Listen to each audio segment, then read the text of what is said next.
नमस्कार, स्वागत है आपका स्टेट लाइव टीवी न्यूज में। मैं हूं आपके साथ राजकुमारी ठाकुर।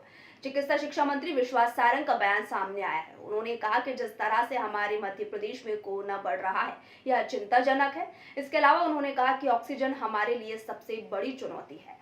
उन्होंने कहा कि जिस तरह से लोग फेक न्यूज जो है वो छापते हैं, उसके खिलाफ अब सख्त से सख्त कार्रवाई की जाएगी। इसके अलावा मंत्री विश्वास सारंग ने आगे कहा कि अगर कोई भी गलत तथ्य कोरोना से रिलेटेड खबर चलाता है तो उसके खिलाफ कार्रवाई की जाएगी। सोशल मीडिया पर कोरोना से संबंधित कोई भी गलत खबर ना चलाएं। वहीं कोरोना को लेकर विश्वास सारंग ने क्या कुछ कहा, आइए आपको बताते हैं। बड़ा संकट है, महामारी है और निश्चित रूप से जिस प्रकार से संक्रमण बढ़ रहा है वो चिंताजनक है।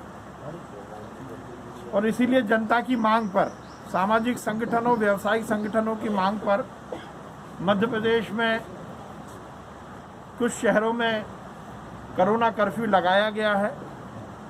इस चेन को हमें ब्रेक करना है, क्योंकि संक्रमण जब तक रुकेगा नहीं तब तक ये समस्या हल नहीं होगी।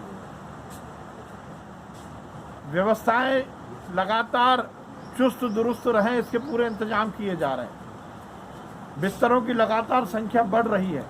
ऑक्सीजन एक हमारे लिए बड़ी चुनौती है, पर ऑक्सीजन की भी सुचारू आपूर्ति हो, इसकी भी संपूर्ण व्यवस्था की जा रही है। हम जिस प्रकार से इस संकट के दौर से गुजर रहे हैं, मैं सभी से अपील करूंगा कि सभी इस बात को सुनिश्चित करें कि वो अपने को और अपने परिवार को इस संक्रमण से रोक सकें। हम पूरी कटिबद्धता के साथ इस संक्रमण के निदान के लिए लगे हुए हैं, परंतु हम सबको मिलकर इस भीषण समस्या से लड़ना है। सर, सोशल मीडिया लगातार बढ़ रहे हैं।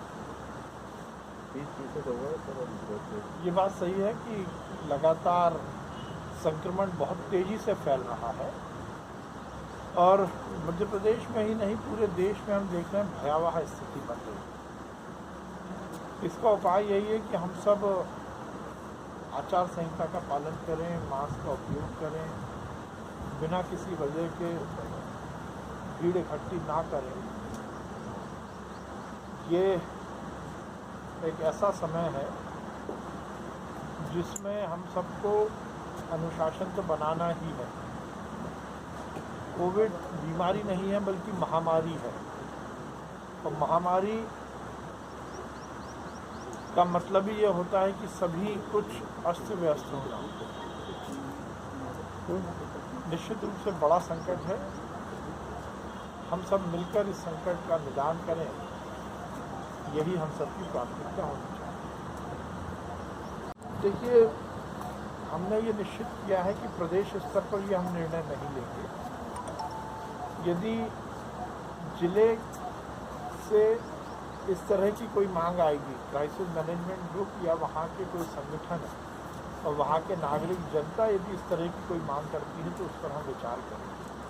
भोपाल में भी जो आज से कोरोना कर्फ्यू लागू किया गया है, उसमें सभी बहुत से सामाजिक संगठन, व्यापारिक संगठन ने ये मांग की थी कि बढ़ती हुई संख्या, संक्रमण की संख्या को देखते हुए भोपाल में लॉकडाउन लगाया जाए।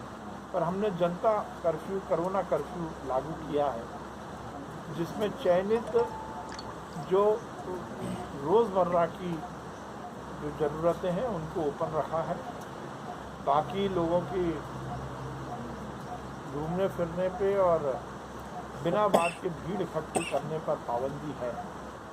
तो इस तरह के यदि प्रपोजल जिलों से आएंगे तो उस पर सरकार विचार करेगी।